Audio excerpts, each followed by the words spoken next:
को जय मसीह की, सबको जय मसीह की। परमेश्वर का धन्यवाद हो इस सुंदर समय के लिए जो प्रभु ने हम सभी के जीवन में दिया कि आज हम प्रभु के वचन से उस चौथे कारण को सीख सकें कि इस्राएली जंगल में क्यों नष्ट हो गए, जो मिस्र देश से कनान देश जाने के लिए निकले थे और उस देश में नहीं पहुंच पाए परंतु मार्ग में ही नष्ट हो गए।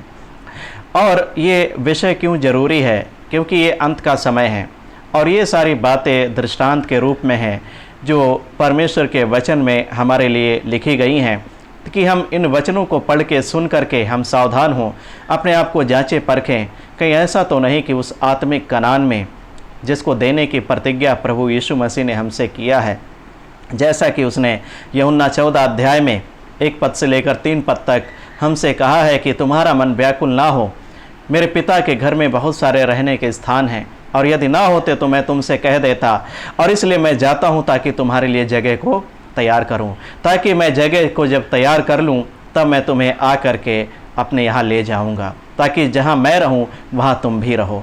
तो प्रभु यीशु मसीह जगह तैयार कर चुका है, वो बहुत जल्दी अपने लोगों को, अपनी कलीसिया को, अपने दुल्हन को लेने आने वाला है।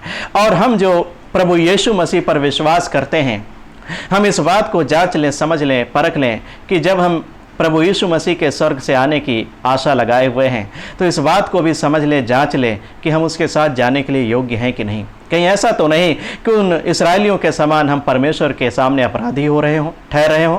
कहीं ऐसा तो नहीं कि हम परमेश्वर की नज़रों में हम पाप कर रहे हों। कहीं ऐसा तो नहीं कि उसके विरोध में हम कोई काम कर रहे हों। इसलिए आज ये वचन जरूरी है। हालेलुया। और जैसा कि हम लोग जानते हैं कि ये चौथा कारण क्या था, ये 1 कुरिन्थियों 10 अध्याय उसके 9 पद में लिखा हुआ है। वहाँ पर लिखा है कि उन्होंने परमेश्वर को परखा, उसकी परीक्षा किया। परमेश्वर ने व्यवस्था विवरण उसके 6 अध्याय 16 पद में इनको आज्ञा दिया था कि तू अपने प्रभु परमेश्वर की परीक्षा ना करना। और जब हम देखते हैं मत्ती रचित सुसमाचार में 4 अध्याय में, जब शैतान प्रभु यीशु मसीह की परीक्षा करने के लिए आया और शैतान ने प्रभु यीशु मसीह से क्या कहा कि तू अपने आप को क्या कर, उस मंदिर के कंगूरे से नीचे गिरा दे, क्योंकि तेरे विषय में लिखा है कि परमेश्वर अपने दूतों को आज्ञा देगा कि वह तुझे हाथों हाथ उठा लें, ऐसा ना हो तेरे पाँव में पत्थर से ठेस लगे। लेकिन प्रभु यीशु मसीह ने क्या कहा, उसे शैतान को डांटा प्रभु के वचन के द्वारा कि हे शैतान, यह भी लिखा है कि तू अपने प्रभु परमेश्वर की परीक्षा ना करना। प्रभु यीशु मसीह ने पिता की परीक्षा नहीं किया, लेकिन इन इस्राएलियों को, जिन्हें परमेश्वर मिस्र देश की गुलामी से 10 बड़े बड़े आश्चर्य कर्म करके निकाल कर लेकर आया, लाल समुद्र के बीच से रास्ता बना करके इन लोगों को लेकर आया, इनके लिए आकाश से मन्ना खाने को दिया, इनके लिए चट्टान से पीने के लिए पानी दिया, उस परमेश्वर की इन्होंने परीक्षा किया। और सिर्फ एक ही बार नहीं, 2 बार नहीं, 3 बार नहीं, परमेश्वर का वचन कहता है कि इन्होंने परमेश्वर की परीक्षा 10 बार किया। जब हम गिनती की किताब 14 अध्याय उसका 22 पद पढ़ते हैं तो वहां पर लिखा हुआ है, उन सब लोगों ने जिन्होंने मेरी महिमा मिस्र देश में और जंगल में देखी और मेरे किए हुए आश्चर्य कर्मों को देखने पर भी 10 बार मेरी परीक्षा की और मेरी बातें नहीं मानी। तो यहां पर देखिए परमेश्वर का वचन क्या कहता है कि इन्होंने 10 बार परमेश्वर की परीक्षा किया। और इन्होंने ऐसा क्यों किया, आप जानते हैं इन्होंने क्यों किया, क्यों परमेश्वर की 10 बार परीक्षा किया। परमेश्वर के वचन में 3 बातों को स्पष्ट किया गया है। जब हम इसका निर्गमन की पुस्तक 2 अध्याय पढ़ते 17 अध्याय उसका 2 पद पढ़ते हैं तो वहां पर लिखा है कि उन्होंने पानी के लिए परमेश्वर की परीक्षा किया। जब हम भजन संहिता 78 अध्याय 18 पद पढ़ते हैं तो वहां पर लिखा इन्होंने भोजन के लिए परमेश्वर की परीक्षा किया। जब हम निर्गमन 17 अध्याय 7 पद को पढ़ते हैं तो परमेश्वर की इन्होंने यह कह के परीक्षा किया कि वह हमारे बीच में है कि नहीं।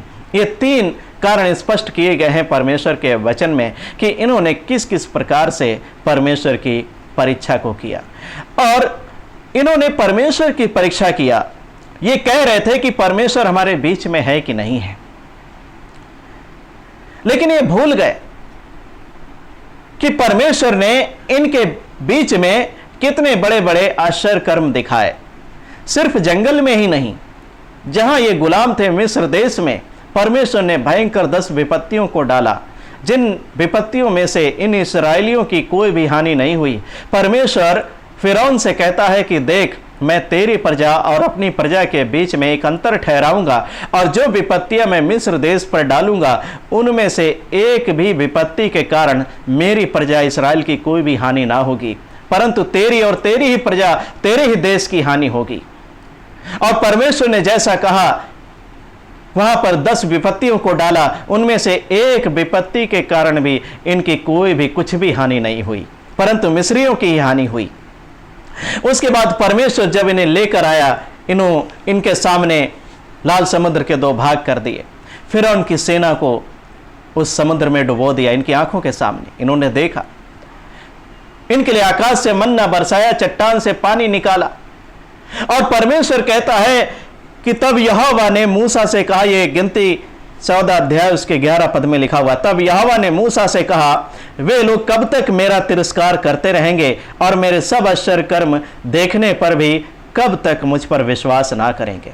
देखिए, जो परमेश्वर इनके बीच में प्रत्यक्ष मौजूद था, इतने बड़े बड़े आश्चर्य कर्म किए, वो रात में अग्नि के खंभे में होकर के, दिन में मेघ के बादल में होकर के इनके बीच में उपस्थित था, वो परमेश्वर इनकी नजरों के सामने था, तब भी इन्होंने परमेश्वर पर विश्वास नहीं किया। उसके सारे आश्चर्य कर्म देखने के बावजूद भी उस पर शक किया, संदेह किया कि वह हमारे बीच में है कि नहीं है। कितनी गलत बात है कि जो परमेश्वर इनके लिए सब कुछ कर रहा था, उसी पर शक किया, संदेह किया। और परमेश्वर पर शक करना, संदेह करना, उस पर विश्वास ना करना, उस पर अविश्वास करना, एक ये पाप है, अपराध है। और यहां पर जब हम 1 कुरिन्थियों 10 अध्याय 9 पद से हम पढ़ रहे हैं, तो वहां का जो रेफरेंस दिया गया है, ये गिनती 21 अध्याय 5 पद में लिखा हुआ है। इससे पहले ये 10 बार परमेश्वर की परीक्षा को कर चुके थे। और यहां पर भी जब गिनती 21 अध्याय 5 पद में हम पढ़ते हैं, तो यहां पर देखिए क्या लिखा हुआ है, इन्होंने कैसे परमेश्वर की परीक्षा की। हम 4 पद से पढ़ेंगे, जैसा कि हमने 4 पद को पिछले वीडियो में सीखा था। यहां पर लिखा हुआ 4 पद से मैं पढ़ देता हूं। फिर उन्होंने होर पहाड़ से कूच करके लाल समुद्र का मार्ग लिया कि एदोम देश से बाहर बाहर घूम कर जाएं, और लोगों का मन मार्ग के कारण बहुत व्याकुल हो गया, इसलिए वे परमेश्वर के विरुद्ध बात करने लगे और मूसा से कहा, तुम लोग हमको मिस्र से जंगल में मारने के लिए क्यों ले आए हो? यहाँ ना तो रोटी है और ना पानी, और हमारे प्राण इस निकम्मी रोटी से दुखित हैं। अतः यहोवा ने उन लोगों में तेज विष वाले सांप भेजे जो उनको डसने लगे, और बहुत से इस्राएली मर गए। यहाँ पर देखिए किस लिए परमेश्वर ने इनके बीच में, इन इस्राएलियों के बीच में बहुत ही लिखा है कि विष वाले, तेज विष वाले सांपों को भेज दिया, और वो लोगों को डसने लगे, जिससे बहुत सारे इस्राएली मर गए। इनका मन मार्ग के कारण व्याकुल हो गया था, कठिन मार्ग। और हमने पिछले वीडियो में सीखा था कि परमेश्वर कैसे हमें सिखाता है सारी बातों को। परमेश्वर इनको इन कठिनाइयों से क्यों गुजार रहा था? ताकि इन्हें दीन बनाए, नम्र बनाए, इनकी परीक्षा करके इनके मन को शुद्ध करे, इन्हें आज्ञा मानना सिखाए। और यहाँ पर जब परमेश्वर इन्हें ये सारी बातों को सिखाने के लिए लेकर के इस कठिन रास्ते से जा रहा था, ताकि परमेश्वर का भय ये जीवन भर मानते रहें। और इन्होंने क्या किया? इन इस्राएलियों में से बहुत सारे लोग असफल हुए परमेश्वर की मन को समझने में, परमेश्वर की आज्ञा मानने में, परमेश्वर के पीछे चलने में। बहुत सारे लोग असफल हुए और परमेश्वर के विरोध में इन्होंने पाप किया, परमेश्वर को बुरा भला कहा, परमेश्वर के दासों को बुरा भला कहा, और उस कनान देश से अच्छा उस मिस्र देश की गुलामी को बताया।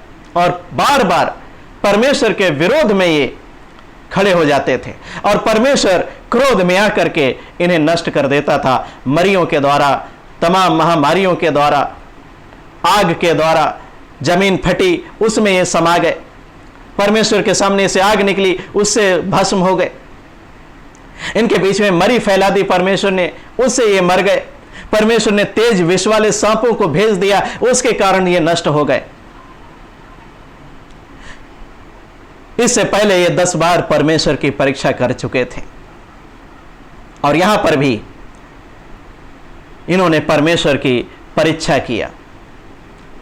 हमारे जीवन में कई बार ऐसे ही होता है, जब हम प्रभु यीशु मसीह के पीछे चल रहे हैं और हम भी कई बार प्रभु यीशु मसीह की परीक्षा करते हैं इन इस्राएलियों के समान।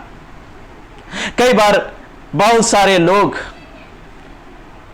जो प्रभु यीशु मसीह पर विश्वास नहीं करते, मैं दोनों की बात करूंगा, अविश्वासी और विश्वासियों की, कि हम किस रीति से परमेश्वर की परीक्षा करते हैं। बहुत सारे लोग प्रभु यीशु मसीह पर जो विश्वास नहीं करते हैं, जब हम प्रभु यीशु मसीह के संदेश को लेकर के जाते हैं तो वे लोग, बहुत सारे लोग हमें चैलेंज करते हैं, हमें चुनौती देते हैं शैतान के समान। जैसा कि मत्ती 4 अध्याय में प्रभु यीशु मसीह के सामने जब शैतान आया प्रभु यीशु मसीह की परीक्षा करने के लिए, जब प्रभु यीशु मसीह को, जब वो उपवास कर रहे थे, प्रार्थना कर रहे थे, 40 दिन के बाद प्रभु यीशु मसीह को भूख लगी तो शैतान आकर के उनकी परीक्षा करने लगा और उन्हें चैलेंज किया कि अगर तू परमेश्वर का पुत्र है तो ये कह दे कि ये पत्थर रोटियां बन जाए। लेकिन क्या शैतान की बात प्रभु यीशु मसीह ने मानी? नहीं माना। प्रभु यीशु मसीह के लिए कोई काम कठिन नहीं था, वो कह देते तो पत्थर रोटियां बन जाता। लेकिन प्रभु शैतान की बात को क्यों मानेगा? शैतान कौन होता है उसे आज्ञा देने वाला? क्या शैतान को, शैतान के सामने साबित करना पड़ेगा प्रभु यीशु मसीह को कि वो प्रभु है? वैसे ही कई बार लोग हमें चुनौती देते हैं, चैलेंज करते हैं, अगर प्रभु यीशु मसीह ही परमेश्वर है तो ऐसा करके दिखाओ तब हम विश्वास करेंगे। प्रभु यीशु मसीह हमारे लिए ऐसा कर दे, वैसा कर दे, तब हम विश्वास कर लेंगे। अरे भाई, आप विश्वास मत करो। और जब कोई व्यक्ति ऐसी भाषा को बोलता है तो शैतान के समान भाषा को बोलता है, वो चुनौती दे रहा होता है जो बिल्कुल ही गलत है, ये पाप है, वो परमेश्वर की परीक्षा कर रहा होता है। अगर परमेश्वर नहीं भी करेगा तो क्या वो परमेश्वर नहीं है? क्या उसका अस्तित्व खत्म हो जाएगा? क्या परमेश्वर है नहीं क्या इसके कारण? अगर परमेश्वर तुम्हारे कहे के अनुसार काम नहीं करता क्या? नहीं। इंसान की जिम्मेवारी है, मनुष्यों की जिम्मेवारी है कि वह परमेश्वर के वचन को सुन करके अपने मन को फिराए, पश्चाताप करे, प्रभु यीशु मसीह पर विश्वास करे और अपने आप को परमेश्वर की इच्छा और उसकी आज्ञाओं के अधीन करके जैसा परमेश्वर कहता है वैसा जीवन बिताए, वैसा ही चले, वैसा ही करे। इंसान जो मिट्टी का बना हुआ है वो परमेश्वर को चैलेंज करता है। कितने घमंड की बात है। परमेश्वर यशायाह की पुस्तक में कहता है, क्या मिट्टी कुम्हार से कहेगी कि तूने मुझे ऐसा क्यों बनाया? क्या मिट्टी की इतनी हैसियत है, औकात है कि वो परमेश्वर को चैलेंज करे, अपने बनाने वाले को चैलेंज करे? लेकिन शैतान उनके अंदर समाया हुआ है, वो परमेश्वर की परीक्षा करने के लिए ऐसी बातों को बोल करके कई बार लोगों के द्वारा हमारे पास आता है। लेकिन बहुत सारे विश्वासियों में से भी कई बार होता है कि जब लोग 10 बार परमेश्वर से प्रार्थना करते हैं और 9 बार परमेश्वर प्रार्थना का उत्तर दे देता है और 10वीं प्रार्थना का उत्तर नहीं देता, तो वो शक करते हैं, परमेश्वर पर संदेह करते हैं कि परमेश्वर अगर होता तो हमारी प्रार्थना को सुनता, उसने हमारी प्रार्थना को क्यों नहीं सुना, क्यों उत्तर नहीं दिया? मैं आपको बताता हूं, जब आप ऐसा विचार अपने मन में लाते हो, आप मन ही मन परमेश्वर की परीक्षा कर रहे होते हो। परमेश्वर ने आपकी उस प्रार्थना को क्यों नहीं सुना? इसके पीछे कारण कुछ भी हो सकता है। परमेश्वर हमारी प्रार्थना का उत्तर कभी देता है, कभी नहीं देता। 3 बातें होती हैं जब हम प्रार्थना करते हैं। परमेश्वर उत्तर देता है कई बार, और कई बार उस प्रार्थना का उत्तर देर में आता है, कई बार तुरंत मिल जाता है, और कई बार उस प्रार्थना का उत्तर, बहुत सारी प्रार्थना का उत्तर परमेश्वर देता ही नहीं है। क्यों नहीं देता? क्योंकि परमेश्वर जानता है कुछ कारण है, इसलिए परमेश्वर उस प्रार्थना का उत्तर नहीं देता। पौलुस जैसा व्यक्ति इस बात को कहता है 2 कुरिन्थियों 12 अध्याय में कि मेरे शरीर में 3 बार एक कांटा चुभोया गया, और जिसको निकालने के लिए, उसको दूर करने के लिए उसने परमेश्वर से, प्रभु यीशु मसीह से 3 बार प्रार्थना किया। लेकिन प्रभु ने कहा कि मेरा अनुग्रह तेरे लिए काफी है, मेरा अनुग्रह तेरे लिए बहुत है, उस कांटे के लिए परेशान ना हो। पौलुस जैसे व्यक्ति की भी कुछ प्रार्थना का उत्तर परमेश्वर ने नहीं दिया। उसने 3 बार उस कांटे को निकालने के लिए प्रार्थना किया, लेकिन प्रभु ने नहीं सुना। प्रभु ने कहा मेरा अनुग्रह तेरे लिए बहुत है।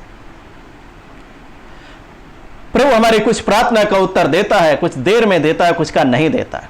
कारण हो सकता है, इसलिए परमेश्वर जानता है।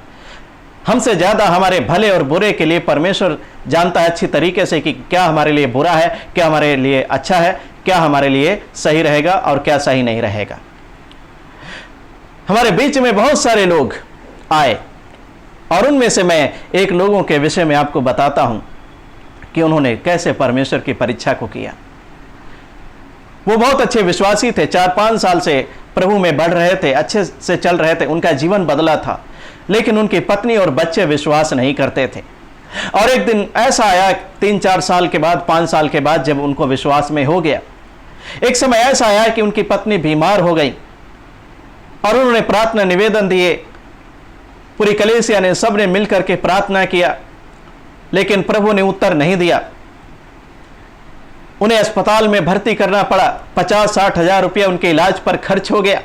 और जब ऐसा हुआ तो उनके मन में शक आ गया, संदेह आ गया और उन्होंने ये कहना शुरू कर दिया कि अगर परमेश्वर होता तो हमारी प्रार्थना को सुनता, इतना हमारा खर्चा नहीं होता, मेरी पत्नी अस्पताल में नहीं भर्ती होती, ये हमारे जीवन में बीमारी नहीं आती। लेकिन उसके पीछे परमेश्वर उनको क्या सिखाना चाहता था, इस बात को उन्होंने नहीं समझा। बस परमेश्वर ने उनकी प्रार्थना का उत्तर नहीं दिया, इसलिए उन्होंने शक किया, संदेह किया कि परमेश्वर है कि नहीं, अगर परमेश्वर होता तो हमारी प्रार्थना को सुनता। उन्होंने मन ही मन परमेश्वर की परीक्षा की। क्या विश्वासियों के जीवन में बीमारी नहीं आ सकती? क्या एक्सीडेंट नहीं हो सकते? क्या उनके जीवन में कठिनाइयां, क्या उनके जीवन में विपत्तियां, क्या सताव उनके जीवन में नहीं आ सकता? क्या उनके जीवन में प्रॉब्लम्स नहीं आ सकती हैं? क्या उनके जीवन में उतार चढ़ाव नहीं आ सकते हैं? अगर प्रभु यीशु मसीह हमारे साथ है तो इसका मतलब क्या है कि हमारे जीवन में सब कुछ बस बढ़िया ही बढ़िया हो, आराम ही आराम हो? नहीं, परमेश्वर हमें हर परिस्थिति में परखता है। परमेश्वर हमें बढ़ती में भी परखता है, घटती में भी परखता है, आराम के समय में भी परखता है, कठिनाइयों में भी परखता है, मुश्किलों में, बीमारियों में, विपत्तियों में, सताव में, सारी बातों के द्वारा परमेश्वर हमें परखता है। और यदि कोई कहे कि हम प्रभु यीशु मसीह पर विश्वास करते हैं इसलिए हमारे जीवन में कोई दुख और तकलीफ ना आए, तो ये एक बात याद रखो, ये आप परमेश्वर की मन ही मन परीक्षा कर रहे हो, लेकिन परमेश्वर के मन को आप नहीं समझ पा रहे हो। अगर आप एक विश्वासी हो तो आपके जीवन में क्यों कठिनाई आई, क्यों विपत्ति आई, क्यों आपके जीवन में बीमारियां आ गई, क्यों एक्सीडेंट हो गया, क्यों हानि हो गई, क्यों आपको मुश्किलों का सामना करना पड़ा? परमेश्वर आपको परखना चाहता है, आपके विश्वास को परखना चाहता है, आपके प्रेम को परखना चाहता है, आपके धीरज को परखना चाहता है कि आप किस परिस्थिति तक परमेश्वर पर विश्वास योग्य, परमेश्वर पर विश्वास करके उसके सामने विश्वास योग्य रह सकते हो। दानियल के विश्वास की परख शेरों की माद तक हुई। वो शेरों के गड्ढे में डाल दिया गया, उस माद में डाल दिया गया, वहां भी वह विश्वास योग्य रहा। सदरक, मेशक, अबेदनगो, जिन्होंने परमेश्वर पर विश्वास किया, उनके विश्वास की परख उस भट्टे के बीच में, आग के बीच में जब वो फेंक दिए गए, वहां तक उनके विश्वास की परख हुई। परमेश्वर कई बार हमें उस नीचे स्तर तक लेकर जाता है जो हमारे कई बार सहने से बाहर होता है, उस ऐसे स्तर तक लेकर जाता है जो हमारे लिए बहुत मुश्किल होता है। और परमेश्वर कई बार उन सारी परिस्थितियों में डालकर हमारे विश्वास को, हमारे धीरज, प्रेम को परखता है। लेकिन बहुत सारे लोग यहां पर असफल हो जाते हैं परमेश्वर के मन को समझने में कि परमेश्वर इसके पीछे आकर उन्हें सिखाना क्या चाहता है। और जब उनके जीवन में ऐसा होता है तो बहुत सारे लोग असफल हो जाते हैं, गिर जाते हैं, प्रभु पर संदेह करते हैं, मन ही मन उसकी परीक्षा करते हैं और प्रभु को छोड़ देते हैं। वे बैकस्लाइड हो जाते हैं और अपने लिए दूसरे ईश्वरों को ढूंढने लगते हैं। और वहीं पर साबित हो जाता है कि वो प्रभु यीशु मसीह के लोग हैं या किसके लोग हैं। उनके मन में प्रभु का कोई भी, प्रभु के लिए प्रेम, उसका डर भय, उसके लिए कुछ भी आदर मान सम्मान कुछ भी नहीं है। इन्हीं परिस्थितियों में तुम्हारे अंदर की छुपी हुई बातें, लोगों के अंदर की छुपी हुई बातें इन्हीं परिस्थितियों में प्रकट हो जाती हैं। बहुत सारे लोग मुंह से तो प्रभु से प्रेम करते हैं, मुंह से प्रभु की आज्ञा मानने का, प्रेम करने का, उसके पीछे चलने का दिखावा करते हैं, लेकिन जब उनके जीवन में विपरीत परिस्थितियां होती हैं जिसमें परमेश्वर उन्हें डालकर परखता है, वहीं पर वो असफल हो जाते हैं, वहीं पर उनके अंदर की सच्चाई निकल आती है और तब पता लगता है कि ये जो अभी तक कर रहे थे वो सब दिखावा था, ये विश्वासी नहीं थे, इनके अंदर प्रभु का प्रेम विश्वास कुछ भी नहीं था। पतरस ने जब प्रभु यीशु मसीह पानी पर चलते हुए अपने चेलों के पास आए और चेलों ने दूर से देख करके, क्योंकि अंधेरा था, प्रभु को नहीं पहचान पाए और ये चिल्लाने लगे कि भूत है, भूत है। लेकिन प्रभु ने हिम्मत बधाई, प्रभु ने कहा ढांढस बांधो, मैं हूं, डरो मत। पतरस ने कहा प्रभु ये तू ही है, तो मुझे अपने पास पानी पर चलकर आने की आज्ञा दे। प्रभु ने कहा आओ, और पतरस प्रभु की आज्ञा को मानकर पानी में उतर गया और पानी पर चलने लगा। हालेलुया। लेकिन जब वो पानी पर चलते हुए जा रहा था, प्रभु की ओर बढ़ रहा था, उसकी आंखें परमेश्वर की ओर थी। मतलब क्या था, वो उसने प्रभु यीशु मसीह पर वो भरोसा किया, प्रभु यीशु मसीह पर भरोसा करके पानी पर वो चला, क्योंकि प्रभु ने कहा और प्रभु की बात मान करके वो पानी में जब उतरा, पानी पर चलने भी लगा। लेकिन जब वो बढ़ते हुए जा रहा था, सामने की लहर उठी, हवा आई, पानी की एक लहर उठी और क्या हुआ, पतरस की आंखें प्रभु यीशु मसीह की ओर से हट करके उस लहर, उस हवा की ओर आई, जो लहर, एक भयंकर लहर जो उठी थी। और उस लहर को देख करके पतरस डर गया और वहीं पर डूबने लगा। क्यों डूबने लगा? क्योंकि जैसे उसकी आंखें प्रभु यीशु मसीह की ओर से हटी, अर्थात जैसे ही प्रभु यीशु मसीह पर से पतरस का विश्वास हटा, भरोसा टूटा, उस लहर को, उस हवा को देख करके डर गया, वो डूबने लगा। लेकिन जब तक वह प्रभु यीशु मसीह की ओर देखता रहा, उस पर विश्वास रखा, भरोसा रखा, वह पानी पर भी चलता रहा। हमारे जीवन में भी ऐसे ही होता है। जब तक हम प्रभु परमेश्वर पर, यीशु मसीह पर हम भरोसा करके उसके पीछे चलते हैं, उसकी आज्ञा मान करके, हमारे जीवन में आंधी आए, तूफान आए, विपत्तियां आए, कुछ भी आए, हम नहीं डगमगाते, हम नहीं गिरते, नहीं हम डूबने लगते हैं। लेकिन जैसे ही उन विपत्तियों को देख करके, उन कठिनाइयों को देख करके, उन बीमारियों को देख करके, उस हानि को देख करके, उस चोट को देख करके, बहुत सारे जीवन में जो उतार चढ़ाव आते हैं उनको देख करके जब हम घबरा जाते हैं, हमारा विश्वास प्रभु यीशु मसीह पर से उठ जाता है, हमारा भरोसा खत्म हो जाता है, वहीं पर हम डूबने लगते हैं। वहीं पर हमें प्रभु यीशु मसीह ने जैसा कहा कि हे अल्प विश्वासी, तूने संदेह क्यों किया। जैसे संदेह आता है वैसे हम डूबने लगते हैं। जैसा कि पतरस ने संदेह किया, वो डूबने लगा, वैसे हमारे जीवन में होता है कि जब हम संदेह करते हैं प्रभु यीशु मसीह पर, हम डूबने लगते हैं। आज जरूरत है कि हम प्रभु यीशु मसीह पर संदेह ना करें, किसी भी परिस्थिति में हम क्यों ना पड़े। वो परिस्थिति हमारे जीवन में जो हमसे विपरीत है, क्यों हमारे जीवन में उत्पन्न हुई, उसके पीछे कारण है। परमेश्वर के मनसा को समझो, उसके मन को समझो, क्यों वो विपत्ति हमारे जीवन में आई, क्यों कठिनाई आई, क्यों बीमारी आई, क्यों एक्सीडेंट हुआ, क्यों हानि हुई, क्यों हमारे जीवन में उतार चढ़ाव आए, इसके पीछे कारण है। याद रखो, प्रभु यीशु मसीह कुछ आपको सिखाना चाहते हैं। जब ऐसा आपके जीवन में हो, पतरस के समान संदेह मत करो, क्योंकि जब आप संदेह करते हो, शक करते हो परमेश्वर की सामर्थ्य पर, उसके अस्तित्व पर आप शक करते हो, तो आप मन ही मन परमेश्वर की परीक्षा करते हो। पतरस जब डूबने लगा, वह चिल्लाया और प्रभु यीशु मसीह ने उसे हाथ बढ़ा करके थाम लिया और यह कहा कि हे अल्प विश्वासी, तूने संदेह क्यों किया। परमेश्वर की सामर्थ्य पर शक करना, संदेह करना, उसके अस्तित्व पर शक करना, संदेह करना, और यह कहना कि अगर परमेश्वर होता तो हमारी प्रार्थना का उत्तर देता, अगर प्रार्थना का उत्तर नहीं दिया तो ये आप मन में सोचने लगे कि परमेश्वर है ही नहीं। तो वचन कहता है कि मूर्ख ने कहा कि परमेश्वर नहीं है, वो मूर्ख है। इसलिए याद रखो, परमेश्वर कुछ सिखाना चाहता है, इसलिए कई बार परमेश्वर हमारी प्रार्थना का उत्तर नहीं देता। और सारी उन बातों को होने देता है जो हमारी समझ में नहीं आती, हमसे विपरीत होती हैं। कुछ ऐसी बातें जो हमारे जिनको हम सह नहीं पाते, सहने से बाहर होती हैं। और कई बार परमेश्वर उनको हमारे जीवन में होने देता है कुछ समय के लिए। क्यों? परमेश्वर उस दुख रूपी अग्नि की भट्टी में डालकर आपको तपा करके आपको निखारना चाहता है, आपको शुद्ध करना चाहता है, आपको पवित्र करना चाहता है, आपके जीवन को वो अपने योग्य बनाना चाहता है। हालेलुया। इसलिए सावधान हो जाइए।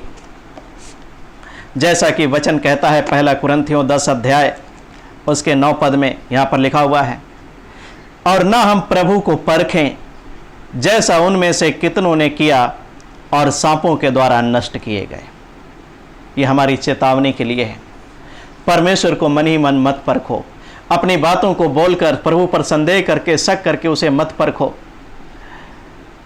जब हम यशायाह की किताब को पढ़ते हैं 7 अध्याय में, और वहां पर प्रभु के दास यशायाह ने उस समय के राजा से कहा कि तू एक चिन्ह मांग, परमेश्वर उसे चिन्ह देगा, आहाज राजा को। लेकिन आहाज राजा ने 7 अध्याय 12वां पद में कहा, आहाज ने कहा मैं नहीं मांगने का, और मैं यहोवा की परीक्षा नहीं करूंगा। आहाज राजा ने प्रभु यीशु मसीह ने परमेश्वर पिता की कोई भी परीक्षा नहीं किया। लेकिन यदि हम और आप परमेश्वर की परीक्षा को करते हैं, एक बात याद रखो, हम परमेश्वर के सामने अपराधी ठहरते हैं। परमेश्वर के मन को समझो कि क्यों परमेश्वर हमारे जीवन में कुछ ऐसी बातों को होने दे रहा है जो बिल्कुल हमारे सहने से बाहर हैं, हमारे सोच और समझने से बिल्कुल विपरीत हैं। वो कठिनाइयाँ, वो विपत्तियाँ, बीमारियाँ, वो एक्सीडेंट, वो मुसीबतें, वो हानि, वो तकलीफ़ें कुछ समय के लिए प्रभु होने देता है। क्यों? प्रभु उसके पीछे कुछ सिखाना चाहता है। वो गरीबी में हमें डालता है, प्रभु उसके पीछे कुछ सिखाना चाहता है। जब हमारे जीवन में ऐसा हो, एक बात याद रखो, प्रभु का वचन कहता है कि तुम्हारे विश्वास के परखे जाने का समय आ पहुंचा है। तुम खरे हो, अपने आप को शुद्ध करो, पवित्र करो, प्रभु पर संदेह मत करो। और प्रभु जब तक उन चीज़ों में आपको डालकर परख रहा है, बड़े धीरज से आप चलो, प्रभु पर भरोसा रखो, उस पर शक और संदेह मत करो, ताकि जब प्रभु आपको उन सारी चीज़ों से निकालेगा तब आप परमेश्वर की योजना और इच्छा को समझ पाओगे कि क्यों परमेश्वर ने हमारे जीवन में ऐसा होने दिया। इसलिए यदि हमने 9 बार प्रार्थना की और प्रभु ने बड़े बड़े आश्चर्य कर्म किए हमारे लिए, और 10वीं प्रार्थना को प्रभु ने नहीं सुना, तो आपके मन में शक आ जाता है, आप मन ही मन प्रार्थना करते, वो संदेह करने लगते हो। संदेह मत करो, शक मत करो, ये सोचो कि प्रभु इसके पीछे क्या चाहता है। हालेलुया। मैं यहीं पर इसको समाप्त करूंगा, और मैं आशा करता हूं कि प्रभु आपको इस वचनों के द्वारा आशीषित करे और हमें सिखाए, ताकि हम परमेश्वर के मन को समझ सकें। हालेलुया। सबको जय मसीह की।